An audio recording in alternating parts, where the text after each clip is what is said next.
Hey, it's your boy Mike C-Roc here. I'm at the BA event here in Dallas at the Ritz-Carlton. It's been amazing. And I'm here with the CEO of BA, Jimmy Ralph. You can see him on the cover here of BA CEO Magazine. Check it out. And Jimmy, listen, man, I saw you this morning, and I didn't know who you were, honestly, at first. Oh. And, I take responsibility. I should have done a little bit more research. But Mike Calhoun, who's the founder of BA, actually introduced you today as the CEO. What's it like on this new venture right now, after you've had the successes, which we'll touch on in the past, moving forward with BA? Sure, it's really exciting, and of course I didn't just find out today. Mike and I have been working on this and talking about for 10 years going back since I was a founding member with BA. Mike and I have a lot of chats, offline and personally. We've become personal friends. And wait a minute, you said you were a founding member? Yeah. Okay. Yeah, I was there the first or second meeting. Okay. When it was very small. That's pretty awesome.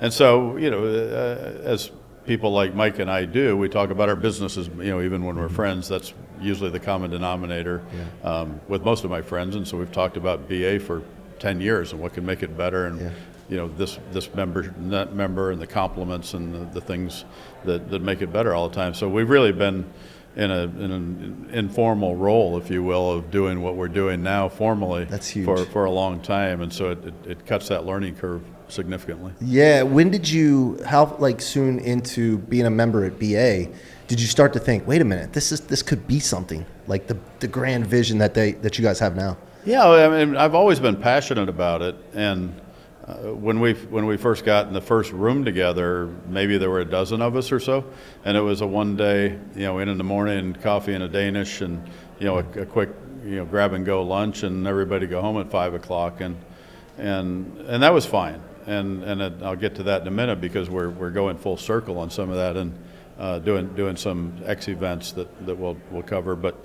that was the beginning of it, and it just tended to blossom. Yeah, I mean, you could tell Mike really cares, and that's huge. I was talking to my wife the other day, and I was like, man, I can't lay in bed when I know I have things I have to figure out, right? And she said, it's because you care. Sure. And I could see that in Mike. I could see that in you. And so I got a question for you. With all the success you've had some exits, you've had some great business success. How many times did you really know what the hell you were doing when you had a vision or a commitment to go forward and do something? I mean, I don't know if probably if anybody tells you they knew exactly how things were going to play out and exactly how they were going to react to that and exactly how they were going to pivot or chart the course forward. They're either a lot smarter than I am, and most of the people I know are, or they're lying to you, because business is not that predictable. And that's what makes it fun, frankly. If you have the stomach for it, it makes it fun to have it a little unpredictable. Randomity, I call it. Yeah, you've got to have a plan. You've got to have good business plans. You have to have good financial plans. You have to have good partners, good alliances. You have to do all the right things, and most importantly, great people in your organization. We've been working together for 30 years, so when you do that, we almost can finish each other's sentences. So we know how I'm going to react to certain situations. They're ready for that reaction almost before I react to it, right. and so it makes for a really a neat way to navigate through those the troubles, the difficulties, the pivots that you have to make, because that's business. It's not going to go exactly as planned, and we've had a few instances of that over the last 20-some years, beginning with 9/11 and having operations around the country with that uncertainty and the unstable markets and the 2007, 2008 financial problems, and then I was in the real estate mortgage business during that time, so sure. I know about that. And then whether it's whether it's COVID or whether it's all the things that change business, and your business didn't exist 12 years ago, probably. So no, I didn't even know what a podcast was probably 6 years ago. Right. I just, my kids taught me a few years ago to quit saying iPod and start saying podcast, but I still slip once in a while. Yeah, well, the reason I asked you that question is because when I was going into entrepreneurship, I thought all these people had it figured out. And then I thought there was something wrong with me at first. And I didn't have mentorship when I first started. I didn't have a group like BA to hang around. I didn't understand that. And I think that people have to go through a phase where they get their butt kicked a little bit to be able to be vulnerable enough to ask for help. So how important has it been for you to be vulnerable and ask for help when you needed it? Well, I've always believed in it. Now, BA obviously has formalized and organized that to where you're around, people that you can get advice from. You can speak freely. There's no, there's a judgment, a strong is a confidentiality. concern. There's a strong confidentiality platform, and so it just becomes people that you can trust. And I've got, a number of great relationships in the room down there. One of my best friends in the world is in that room, and somebody that I didn't expect to have a new best friend at 50 years old. But that stuff's really cool. But there's just really high integrity people in BA. And when Mike decided it was board of advisors, which is, we say it's way beyond the mastermind, and it is. It's. By the way, I haven't used that word in this whole interview. Oh, okay. Because I paid attention. Yeah. Beyond the mastermind takes on a whole new level. We can talk about that in a few minutes if you've got it in the plan. But that's what makes it so unique. And there's really nothing that even scathes what board of advisors does from that standpoint. Yeah. So, and to answer your question, there's no perfect entrepreneur path, and I think the difference in hired gun senior executives versus entrepreneurs that are doing it themselves is the fact that neither probably would exist in the other roles very well, right. Because it's not as structured, and it has a lot of variables. It has risks. It has things that happen that you never thought, that what you're dealing with at night, you never thought you were going to that morning occasionally. At the same time, we probably don't have some of the skill sets that senior executives as hired guns have, because they've got, they understand the corporate structure and how to work with the corporate structure. So two different animals. I chose this one for some reason, and I've enjoyed it my whole life. I haven't enjoyed every day of it my whole life, but my whole working life. So what would you say your genius is, and what would you say your weaknesses are, you individually? I've started hearing it since we started doing some of this stuff at Board of Advisors as a force multiplier, and I kind of flip that around as a multiplying force.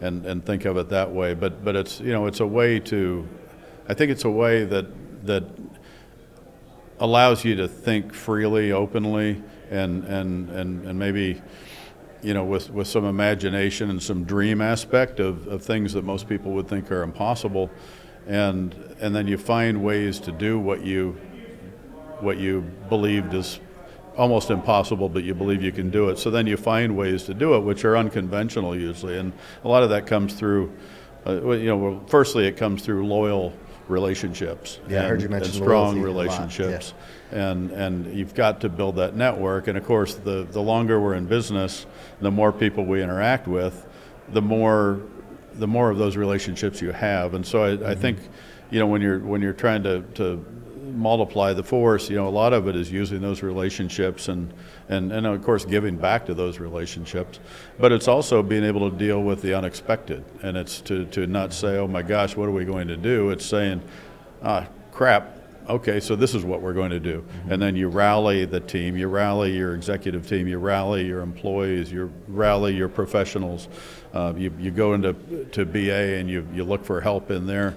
There's somebody in there for every situation. There's no excuse. There's no excuse to say I don't know how to do something. I don't know the person.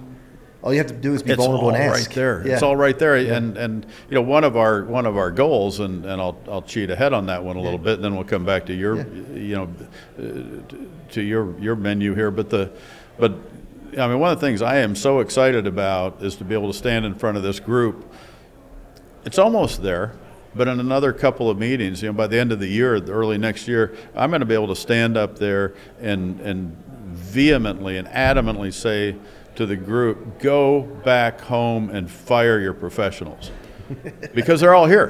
Why are you going to go, why are you going to spend Tuesday with your lawyer and Thursday with your finance guy and a personal coach another day and all this? Why are you going to go look for capital on the street and bang on 50 doors? Why aren't you going to come back here in First 2 months refusal, with right? give them, exactly. Yeah. And so I think that's really an aspiration of mine, is to be able to really tell that group that. And it's close, man. It is so close. So like a cult. That's where I'm just kidding with you.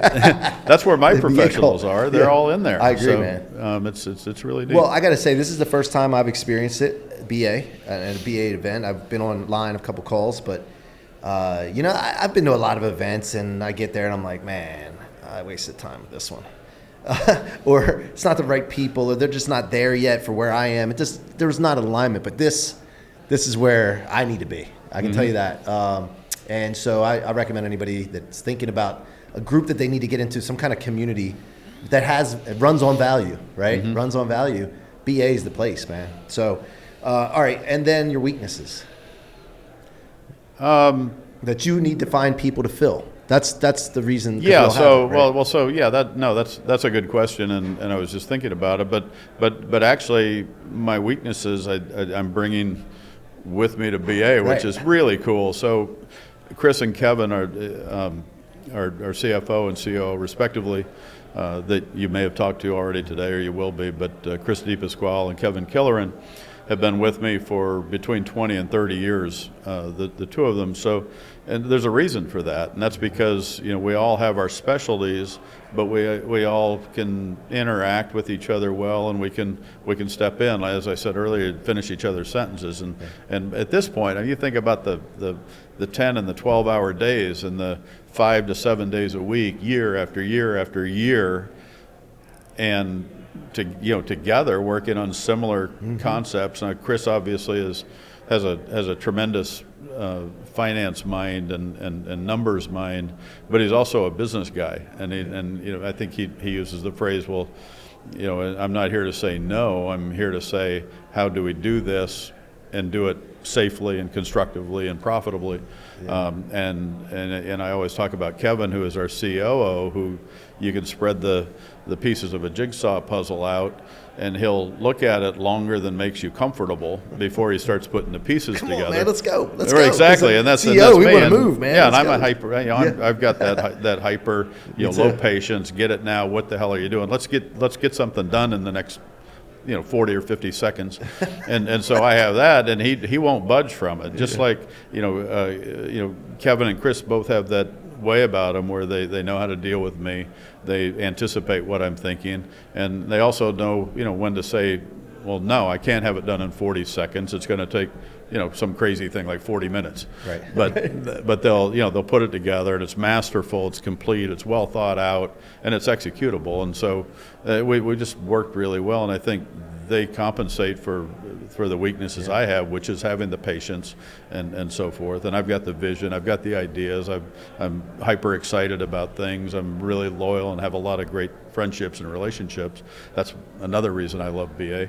But that's really been a lot of my success is the people that I'm around and the people that work within our companies. And of course, those guys create a downline of people that are the same minded to help them. So it's been really great. I mean, Chris, I always accuse him of having ice water in his veins. You can't tell if he's sitting here talking to you if the building's actually crumbling, and he's just really smart. And Kevin just has this way to digest hundreds and hundreds of moving parts. We've had companies where we've got thousands of employees, W-2 employees, not distributors or affiliates, but actual employees. Yeah. And in fact, most of our companies have had that, and millions of dollars in revenue, $100 million in revenue in some cases, and that's a lot of stuff going on. Yeah. And $6-8 million in inventory and hundreds of thousands of SKUs and things like that. So it takes that master of detail, but being able to operate. That is not me. That is not me. Yeah. If they tell you that, just hit mute on the mic. But because that's not me. But my idea is that we can do that when we're a tenth of that size. We're gonna create huge multiples in BA.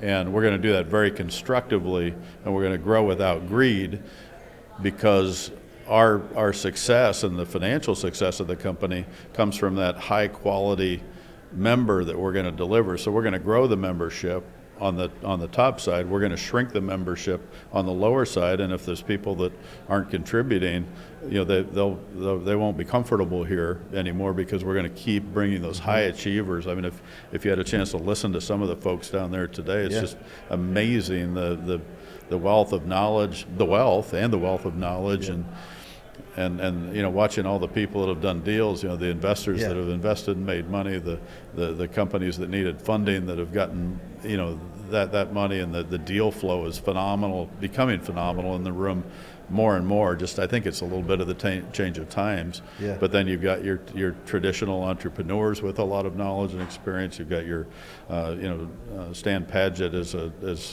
a terrific trial attorney that's helped me and really times that no people want to go through. We had an attempted hostile takeover of one of my companies a few years ago that was just a scorched earth plan, and Stan got me through that, and I met him at BA, and I can name 5 or 6 folks. RJ Polano, one of my best friends. Jed Morley's a great guy. Jeff Flam's a great guy, and I hate doing this because I'll leave one or two out, and it's unfair, really. Well, let me just ask you this then. What's the vision as far as is there a vision to securitize an IPO BA at some point? No, not right now. I wasn't sure how that. No. I mean, you never know that's one. But of those, is that something that you should have a vision now for going forward, or now? Well, wait to see what happens, kind of thing. The interesting thing about this business, which is new to me, is we don't have capital needs. We can with Mike and I and my group, we can fund whatever we need to fund to from a growth and expansion aspect. Inventory is not an issue. You don't need to worry about inventory. There's not inventory. There's not huge payrolls. There's not debt service. There's nothing. So we're really nimble and lean, and we can knife fight with the best of them because we don't have those things hanging over our head. Right. And so we're here to play. And we'll certainly, M&A has been part of my background in every company I've been in. We've done, I don't know if you had the companies together, I'd probably around 40 acquisitions during, in different businesses over the last 30 years. And I don't see why this industry is any different. I mentioned this morning there's some lookalikes and wannabes out there that probably Mike trained somewhere along the way, and so they're like, oh, that looks like easy money, quick, and we'll go try to poach some vendors, and we'll put together a half-ass program and go see if I can make $100,000 a year that I haven't made yet in my life. And they'll be fly-by-nights. Exactly. And so but at the same time, the foundation's important, right? Right, and they're going to want to migrate some of their members, and so we'll find a way to work with those folks. And then I think there's some really great companies that have that are in a similar segment that we're in, that we want to work with those guys and grow. I've always been a big relationship guy within the industry, and the ones that are doing it great, I want them to be around and hang around because they make the whole concept and the whole industry better. But we'll also be doing having relationships with them of different sorts. So as far as the exit or the IPO, it's too early to talk about that. I would scold somebody in the room for saying that, but it's sort of a. I'm a renegade, man. And you have to if you're going out and raising capital, and you're going out and hiring hundreds of people and signing big leases and building out $150,000 office suites and doing all those big commitments, you have to have that exit plan because there's a whole bunch of people that need to get paid off at the end of this thing. But wait a minute, but what about this? So what could BA evolve into, right? So one thing that runs through my head is, what about a BA fund? What about a BA portfolio? And then those things come up into play. Well, first of all, I'm going to get my office debugged because obviously you're listening in. I mean, this is the way I think. It's an obvious thing, right, with the amount of deal flow. Yeah. And so those are certainly things that are under review and that we're discussing. It's going to be a insane 2026. So with that being said, that's where I was thinking about securitize and IPO, because then you would need capital possibly. Well, my way of looking at it is you use an IPO as a form of capital. Yeah. It's frankly, and until you get to a certain stage, it's actually very expensive capital, and we can raise any capital that we might need, without going to that step. I think more of an IPO becomes when you're trying to get a valuation that's higher than you can get in the private sector, then that's when you start thinking about it. Yeah. Or if that's your best or only way to funding, and we just don't need that. Yeah. We don't have to grow. We're a fine, stable company the way we are. But of course, Mike and I both have the ambition to grow and make it bigger, because bigger is better quality, and that's what's intriguing about this industry. It's intriguing about Board of Advisors and what BA does is because the more we grow, the more cream we're going to have at the top. And it the brings more everybody else up. Exactly, Yeah. the high tide raises all the boats. Yep. And if we have more of that cream, that's just going to make it better and better and better. Yep. So it's very self-sustaining with a growth model. Now, if we go to hyper growth, then we might bring in some capital, or we might do some some things with guys that are looking to get out that know they can't run at this speed and this level of integrity and quality. So. Well, Jimmy, Ralph, we're up against the clock. One last thing I want to finish up with here. Was it T-Mobile that you guys had with your company? Or what brand was it? Yeah, it was T-Mobile, Metro by T-Mobile. Did you ever play golf with John Lisier? I did not. No, I know John, by the way. So. Yeah. What a great. I haven't had a chance to play golf with him, but I just thought I'd. I obviously know a lot about him because we were just growing our business, that business sector. When he was doing his really aggressive. I love the way he thinks. Yeah. But didn't have the pleasure of knowing him then. We weren't big enough for him to know us at that time. But gotcha. But it was interesting to watch him play, and I can relate to a lot of that because he doesn't play by the book. He plays by his instincts, and he wins most of the time. And if you the old saying, well, you start listening to your fans, you're going to become one of them, or if you don't act like a turnaround guy, you're going to wake up one morning and you're going to have a turnaround guy doing your job.